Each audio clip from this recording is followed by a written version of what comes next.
ओम शांति। तो आज है गणेश चतुर्थी। तो आज हम गणेश चतुर्थी के साथ जो कथा पुराणों में लिखी हुई है वो सुनेंगे और बाद में फिर उसका आध्यात्मिक रहस्य क्या छिपा हुआ है वो भी हम जानेंगे। तो आप सभी अंत तक ये वीडियो देखते रहना। तो सबसे पहले आप सभी को गणेश चतुर्थी के पावन पर्व के निमित्त बधाई हो। तो पुराणों के अंदर शिव जी के जो दो संतान की कहानी का उल्लेख किया गया है। इसमें एक है गणेश जी, जिनको स्कंद भी कहते हैं, जिनको विनायक भी कहते हैं, गजानंद भी कहते हैं, लंबोदर भी कहते हैं, कई उनके नाम है। और दूसरा कार्तिकेय, उनको कुमार भी कहते हैं। तो ये जो गणेश जी है वो विवेक और बुद्धिमता का प्रतीक है। विवेक और बुद्धिमता के कारण वो विघ्न विनाशक माने जाते हैं और कहा जाता है कि वो सारे शास्त्रों के और बहुत अच्छे लेखक भी थे। और आप सभी जानते हैं कि कोई भी कार्य का परामर्श करना है, आरंभ करना है, तो परामर्श के लिए सर्वप्रथम गणेश जी को बिठाते हैं। और जब भी कोई शुभ कार्य करते हैं तब श्री गणेशाय नमः कहते हैं। तो दिखाया गया है कि साक्षात व्यास मुनि ने भी जब महाभारत की रचना करनी थी तो उसके उच्चारण के लिए गणेश जी को लिया था और गणेश जी के उच्चारण के द्वारा व्यास मुनि ने महाभारत की रचना की थी। और गणेश जी को दो पत्नियां थी, एक थी सिद्धि माना प्राप्ति और दूसरी पत्नी थी विधि माना सही तरीका। तो ये जो दो पत्नियां थी उन्होंने अपनी बेहद दूरदर्शिता के गुण के द्वारा वो दोनों पत्नियां प्राप्त की थी। अभी देखेंगे कार्तिकेय के बारे में। तो कार्तिकेय का जो रथ है वो सवार है मोर के ऊपर। उनका आसन मोर दिखाते हैं और मोर वो पवित्रता का प्रतीक माना जाता है। और दूसरा, कार्तिकेय को युद्ध का देवता भी कहते हैं। ऐसी मान्यता हिंदू लोगों के अंदर है कि कार्तिकेय युद्ध का देवता है। और दक्षिण भारत के अंदर उनको सुब्रमण्यम भी कहा जाता है। तो एक बार गणेश जी और कार्तिकेय के बीच में प्रतिस्पर्धा हुई और शर्त के अनुसार सारे ही पृथ्वी का चक्कर लगाना था और सारे ही पृथ्वी का चक्कर लगाने के बाद प्रथम घर पर कौन पहुंचता है तो वो प्रतिस्पर्धा दोनों के बीच में थी।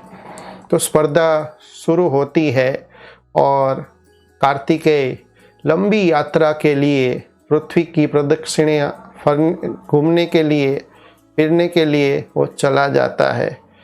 फिर लंबी यात्रा के बाद वो थका मांदा घर लौटता है तो देखता है कि गणेश जी ने तो जो विधि थी और जो सिद्धि नाम की जो कन्या थी उनके साथ विवाह कर लिया है। क्योंकि उन्होंने समझा, अपनी दूरदृष्टि से उन्होंने जाना और उनकी बुद्धिमत्ता के आधार से उन्होंने सोचा कि शिव जी ही सारे तीनों लोकों के नाथ है और वही मात पिता है।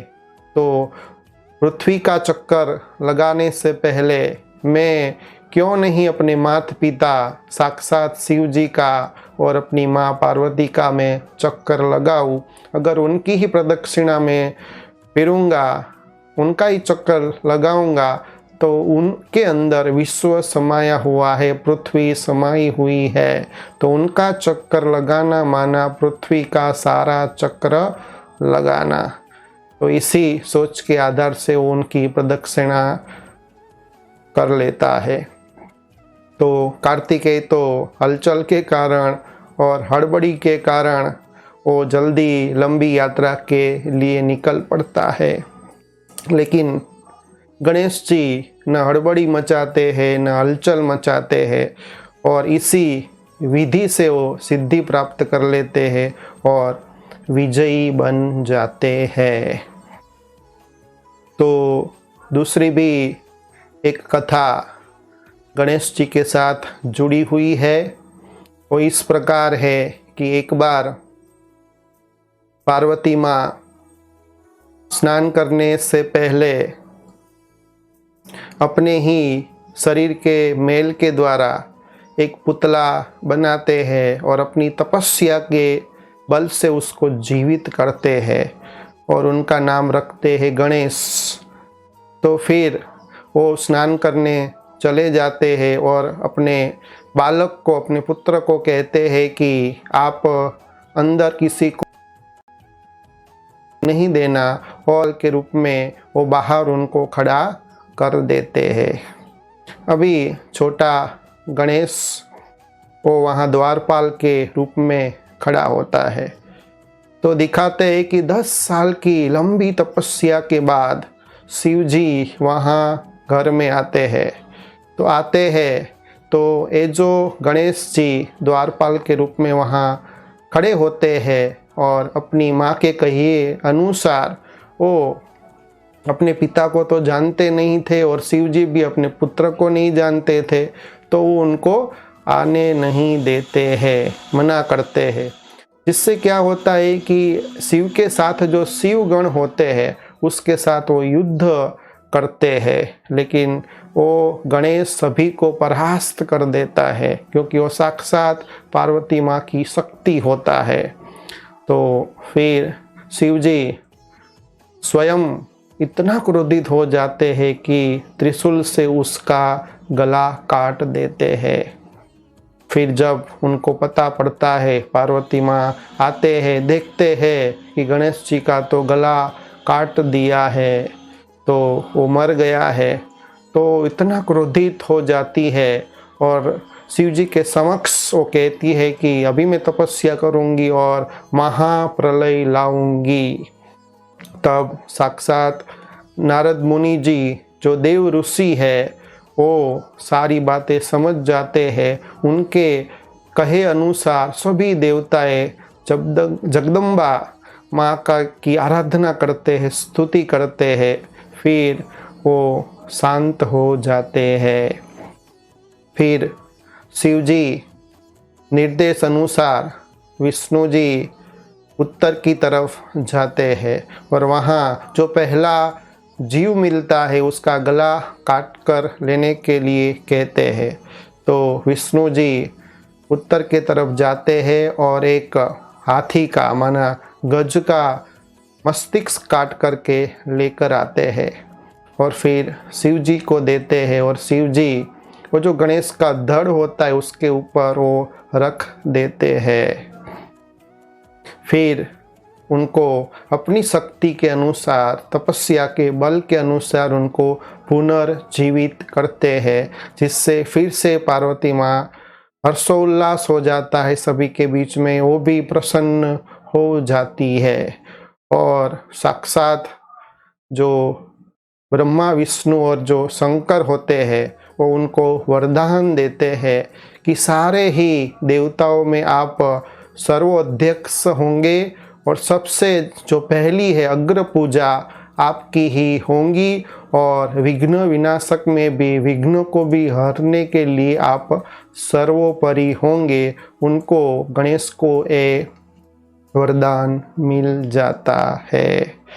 तो ये जो कथा सुनी हमने, इसका आध्यात्मिक रहस्य बहुत अच्छा छिपा हुआ है, जो हम फिर बाद में सुनेंगे। अभी शिव पार्वती और गणेश जी की जो उत्पत्ति के बारे में अभी हमने सुना, कैसे गणेश जी की उत्पत्ति हुई। अभी गणेश चतुर्थी आज महोत्सव है, पर्व है, तो वो कब से माना जाता है, इसके पीछे क्या कहानी है, क्या कथा है, ये भी हम सुनेंगे। तो एक बार शिवजी और पार्वती माँ नदी के किनारे, नर्मदा नदी के किनारे बैठे थे। तो समय पसार करने के लिए पार्वती जी शिव जी को कहते हैं कि क्यों नहीं हम चौपड़ खेले। तो चौपड़ खेलने का जब विचार करते हैं, लेकिन शिव जी कहते हैं कि यहाँ तो कोई तीसरा व्यक्ति नहीं है जो फैसला करे कि कौन जीता और कौन हारा। तो फिर पार्वती जी के कहे अनुसार वो एक पुतला बनाते हैं और पुतला बना करके तिनके का पुतला बनाते हैं और फिर उनमें जीव डालते हैं और एक पुत्र बालक का रूप दे देते हैं। और वो बालक को कहते हैं कि आप भी खेलना चाहते हैं, लेकिन हम दो पहले खेलते हैं। वो खेल के अंदर कौन किसकी जीत हुई और किन का पराजय हुआ, तो तुझे फैसला लेना है, निर्णय देना है। तो दिखाते हैं कि शिव जी और पार्वती जी के बीच में चौपड़ खेला जाता है। 3 बारी चौपड़ खेला जाता है, तीनों बारी जी की विजय होती है। और अंत में जब निर्णय के लिए पूछा जाता है वो बालक को कि विजय किसकी हुई, तब वो अनजानपने से कह देता है और शिव जी को ही वो विजय घोषित करता है।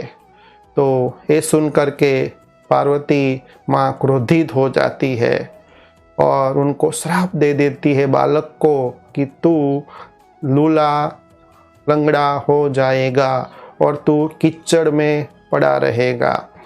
तो ये जब बालक सुनता है तो वो बहुत ही दुखी होकर के अपनी माँ को पुकारता है, कहता है कि मेरे ऊपर रहम करो, ऐसा श्राप मुझे न दो। तब जाकर के पार्वती माँ उसको कहते हैं कि नहीं, अभी तो श्राप दे दिया, अभी मैं श्राप को वापिस नहीं ले सकती। लेकिन बालक बहुत रोता है। फिर वो कहते हैं कि श्राप तब चला जाएगा जब 1 साल के बाद इसी जगह पर नाग कन्या आएगी और वो गणेश जी का व्रत रखेंगी।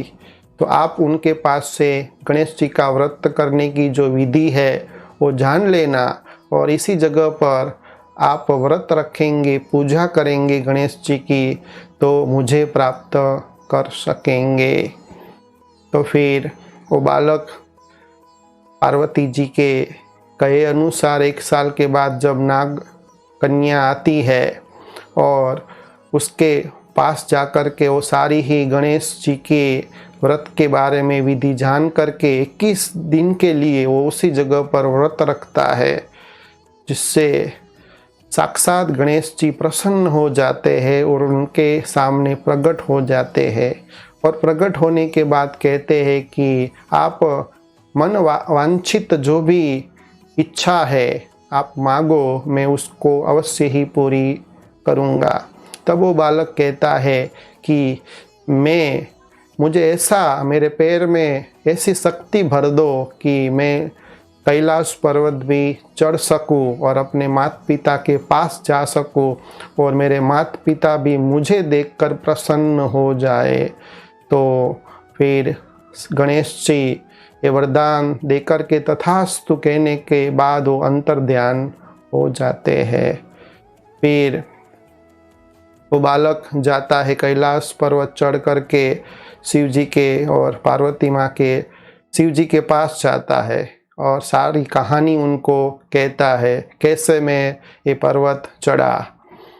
तब उसी समय पर ये जो पार्वती माँ थे वो रुष्ट हो गए थे, क्रोधित हो गए थे और रुष्ट होकर के वहाँ से चले गए थे। तो शिव जी को भी लगा कि जैसे ये बालक गणेश जी का व्रत रखने के बाद यहाँ पहुँच पाता है तो वो भी सोचते हैं कि मैं भी ऐसा व्रत रखूँ।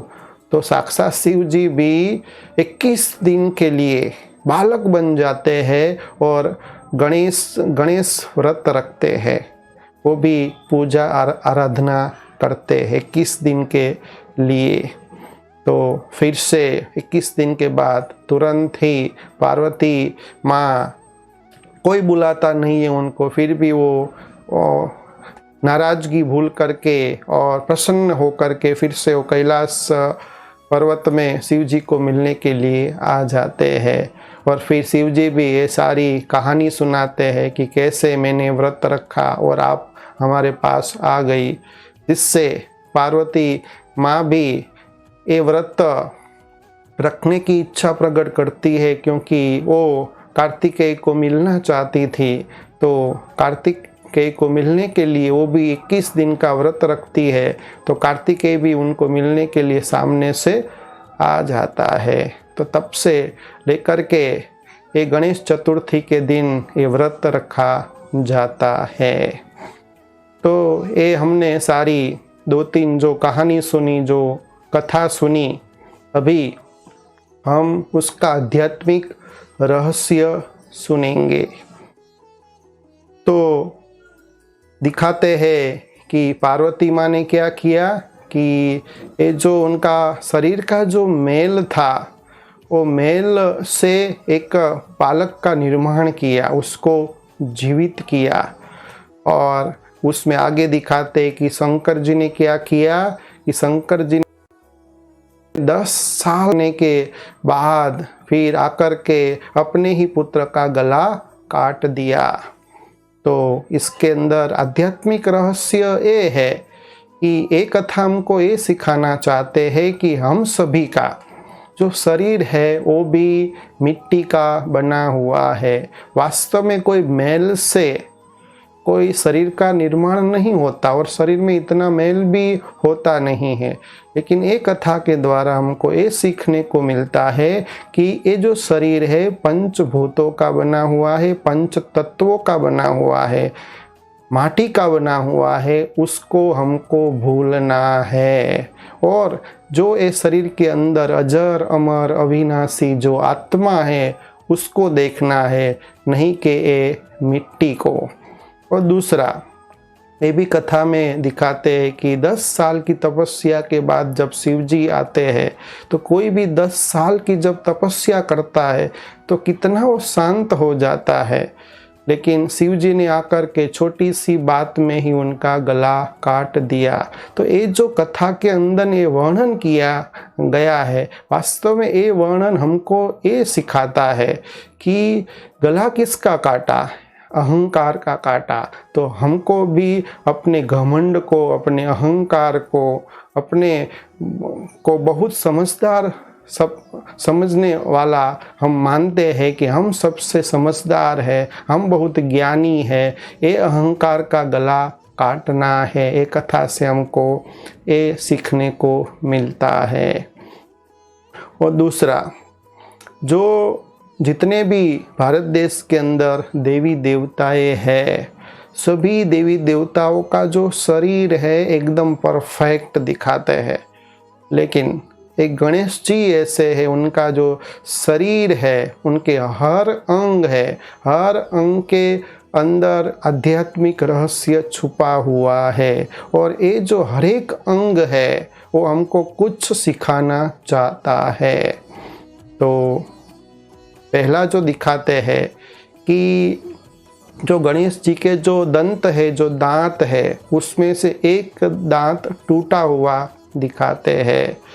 तो उसमें ये आध्यात्मिक रहस्य छुपा हुआ है कि जब हम अहंकार में आ जाते हैं, अपने को बड़ा मानते हैं, अपने को ज्ञानी मानते हैं, तो अहंकार के कारण क्या होता है, हमारे अंदर जो डिविनिटी होती है, हमारे अंदर जो अच्छाई होती है, जो हमारे अंदर जो विशेषता होती है, वो सारी ही खूबियाँ विशेषता नष्ट हो जाती है। तो ये जो टूटा हुआ दांत है, उसके साथ ये रहस्य छुपा हुआ है। इसलिए जीवन में कभी भी कोई भी बात का हमको अहंकार नहीं रखना चाहिए।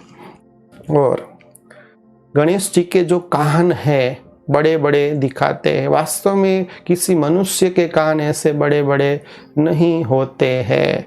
तो बड़ा कान क्यों दिखाया है, उसके द्वारा हमको क्या गणेश जी सिखाना चाहते हैं? तो बड़ा कान इसलिए दिखाया है कि आप ज़्यादा सुनना है और समाना है ना?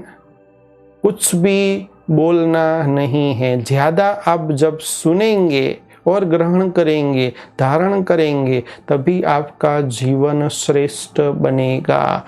तो बड़ा जो कान है वो सुनने का प्रतीक है, कुछ भी रिएक्ट नहीं करने का। कोई भी परिस्थिति आती है, कोई भी अपशब्द बोलता है, गाली देता है, तो तुरंत रिएक्ट नहीं करना है, वो कान के द्वारा सुन लेना है। और दूसरा, गणेश जी का पेट भी बड़ा दिखाते हैं। तो सुनने के बाद पेट बड़ा इसीलिए दिखाते हैं कि सब बातें को, परिस्थिति को समा लेना है।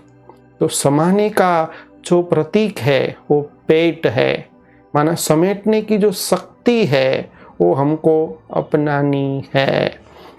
और कथा में वो भी दिखाते हैं कि एक बार गणेश जी जब चंद्र को निहार रहे होते हैं, देख रहे होते हैं, तो उनकी सुंदरता से उनका पाँव फिसल जाता है और उनका पेट फट जाता है।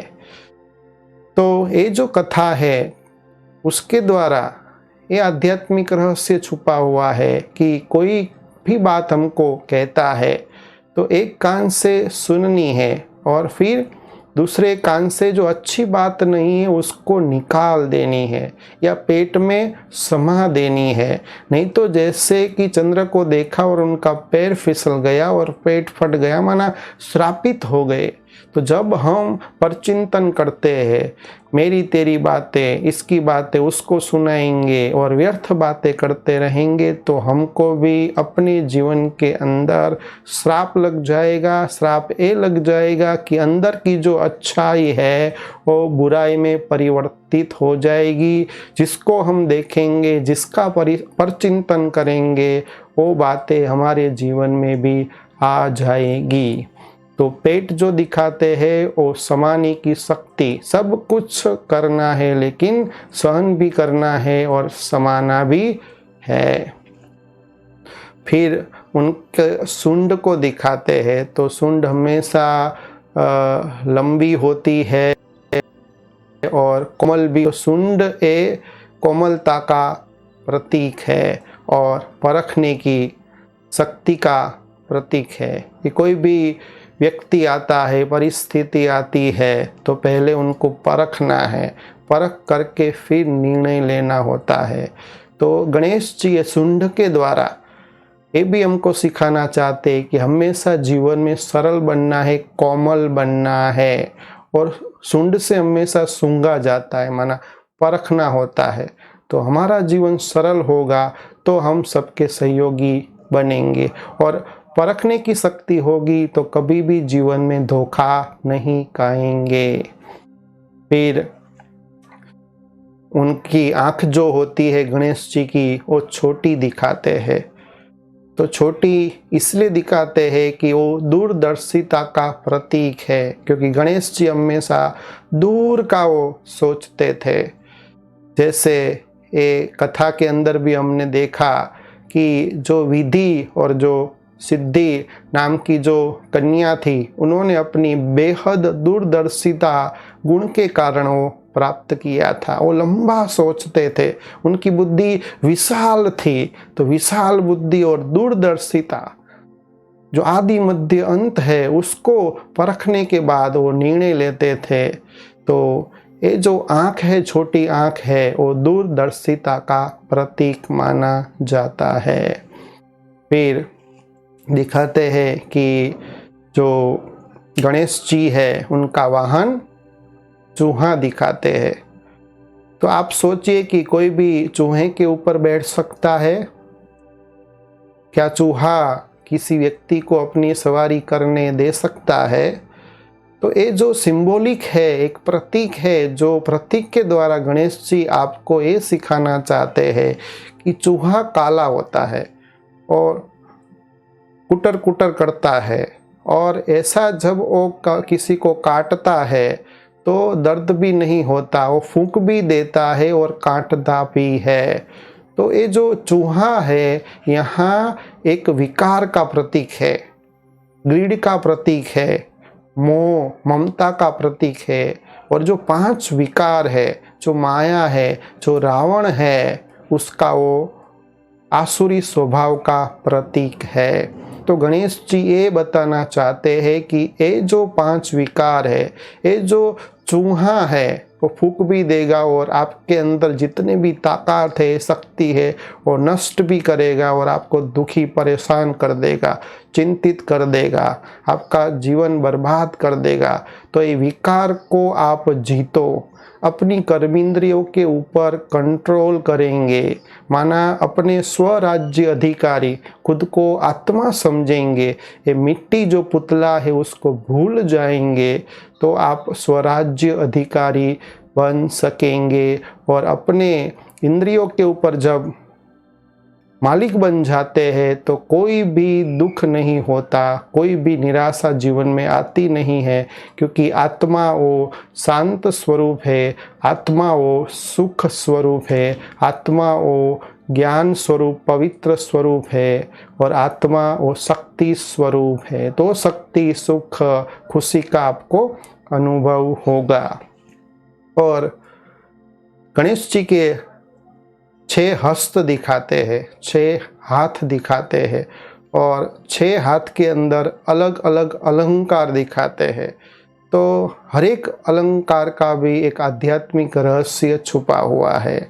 तो गणेश जी के पहले जो हाथ के अंदर त्रिशूल दिखाते हैं, तो त्रिशूल माना वो त्रिशूल के द्वारा गणेश जी हमको क्या सिखाना चाहते हैं? तो त्रिशूल के द्वारा गणेश जी हमको ये कहना चाहते हैं कि हमेशा कोई भी कर्म करो, कोई भी कार्य करो, तो आदि मध्य अंत माना पास्ट प्रेजेंट और फ्यूचर तीनों को देखने के बाद, सोच समझने के बाद हर एक कर्म करो तो सफलता आपका गले का हार बन जाएगी।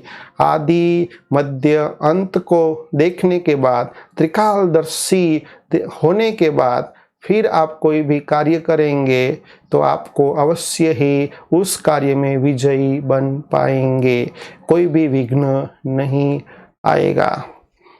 फिर दूसरा अलंकार दिखाते हैं कि रस्सी दिखाते हैं। तो रस्सी वो मर्यादा है, तो जो भी हमारी मर्यादाएं है, जो ईश्वरीय मर्यादाएं है, जो डिसिप्लिन है, जो जीवन की जो दिनचर्या है, जो अच्छे अच्छे दिव्य गुण हैं, उस मर्यादा के अंदर रहना है। जो आपके अंदर दिव्य गुण होंगे, डिसिप्लिन होगी, जो अच्छे वर्च्यूज़ होंगे, उसके द्वारा ही आप अपने जीवन को धन्य बना सकते हैं। तो गणेश जी ये रस्सी के द्वारा ये कहना चाहते हैं कि मर्यादा रूपी, जैसे देवताओं को मर्यादा पुरुषोत्तम कहा जाता है, तो आपको भी मर्यादा पुरुषोत्तम रूपी रस्सी हमेशा उसमें बंधे हुए रहना है, उससे बाहर नहीं निकलना है। फिर गणेश जी के हाथ में मोदक दिखाते हैं, और वो भी मोदक हाथ में दिखाते हैं। तो ये मोदक के द्वारा गणेश जी ये आपको सिखाना चाहते हैं कि मोदक जब बनाते हैं तो कितनी उसमें मेहनत लगती है और फिर मेहनत के बाद फिर वो कितना मीठा लगता है, कितना सबको अच्छा लगता है। तो इसमें ये रहस्य छुपा हुआ है कि जब कोई भी आप बड़ा कार्य कर लेते हैं, आपको प्रतिष्ठा मिल जाती है, पोजीशन मिल जाती है, तो जो नाम मान शान है उसकी आपको कभी भी स्वीकार। ओम शांति। करना नहीं है ना। तो जैसे गणेश जी के हाथ में ही लड्डू दिखाते हैं, उनके मुंह में नहीं दिखाते।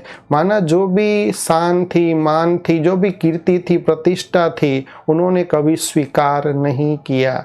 तो उसके द्वारा हमको कहना चाहते हैं कि कभी भी मान शान को स्वीकार नहीं करना है और किसी भी कार्य को सफल होने के लिए कड़ी मेहनत चाहिए। और फिर एक हस्त उनका दिखाते हैं कि आशीर्वाद का। तो आशीर्वाद का हस्त ये सिखाना चाहता है कि हमको हर एक आत्मा के प्रति, हर एक व्यक्ति के प्रति कल्याणकारी बनना है। मन से ये सोचना है कि सबका भला हो, सब सुख पाए। शुभ भावना और शुभकामना रूपी वरदान सभी को देते रहना है। सबको सुख देना है, सबके दुख को हरना है, सबके सहयोगी बनना है। तो ये हस्त द्वारा, ये वरदान रूपी हस्त द्वारा ये गणेश जी सिखाना चाहते हैं। फिर जो दिखाते हैं अलंकारों है कुल्हाड़ी। तो कुल्हाड़ी के द्वारा गणेश जी ये सिखाना चाहते हैं कि कुल्हाड़ी के द्वारा हम काटते हैं तो विकारों रूपी जो अंदर गलत स्वभाव है, आसुरी स्वभाव है, उसको काटना है। जो हमने अपने मन और बुद्धि के अंदर सारा आसुरी जंगल खड़ा किया है, ऐसे आसुरी पेड़ अंदर फलीभूत हुए हैं, तो कुल्हाड़े से एक एक पेड़ को हमको काटना है, विकारों को दूर करना है। तो कुल्हाड़ के द्वारा गणेश जी हमको ये सिखाना चाहते हैं। और जो छठा जो अलंकार है वो है कमल, लोटस। तो लोटस के द्वारा, कमल के द्वारा गणेश जी ये सिखाना चाहते हैं कि जैसे कमल कादव में रहता है लेकिन कादव उसको टच नहीं होता है, वो कादव से अलिप्त है, पानी से अलिप्त है, ऐसे हमको संसार में रहना है। लेकिन संसार में रहना है, सभी के बीच में रहना है, गृहस्थ में भी रहना है, लेकिन पवित्र जीवन भी जीना है। जो संसार के अंदर जो बुराइयां है वो अपने अंदर नहीं आनी चाहिए। तो ये जो 6 अलंकार हमने देखे उसके द्वारा गणेश जी हमको अलग अलग जो विशेषता है वो अपने जीवन में भरने के लिए कहते हैं। तो ये था सारा गणेश चतुर्थी के निमित्त, गणेश जी के निमित्त सारा ही आध्यात्मिक रहस्य। तो आज हम गणेश चतुर्थी के निमित्त संकल्प करेंगे कि जो भी हमने आध्यात्मिक रहस्य सुना उनके हर अंग से हमको क्या सिखाना चाहते हैं वो अपने जीवन में धारण करेंगे, तभी सच्चा व्रत माना जाएगा। क्योंकि गणेश चतुर्थी के अंदर व्रत का भी बहुत महत्व है और 10 दिन तक उनकी पूजा आराधना हम करते हैं, उनको देखते हैं। तो हम ये पूरा व्रत रखेंगे। आज जो हमने उनका आध्यात्मिक रहस्य सुना, उनके हर अलंकार को, हर जो उनके शरीर के अंग में जो आध्यात्मिक रहस्य छुपा हुआ है वो अपने जीवन में धारण करेंगे। तो क्या होगा, हम भी गणेश जी के समान विघ्न विनाशक बन जाएंगे, हम भी शास्त्रों के ज्ञाता बन जाएंगे, हम भी समझदार बन जाएंगे, हमारी विवेक बुद्धि भी जाग जाएगी, हमारी बुद्धि भी विशाल हो जाएगी, है ना। तो आज हमने ये सारा गणेश चतुर्थी के निमित्त रहस्य सुना जो अपने जीवन में हम प्रैक्टिकल में लाएंगे। अच्छा, ओम शांति।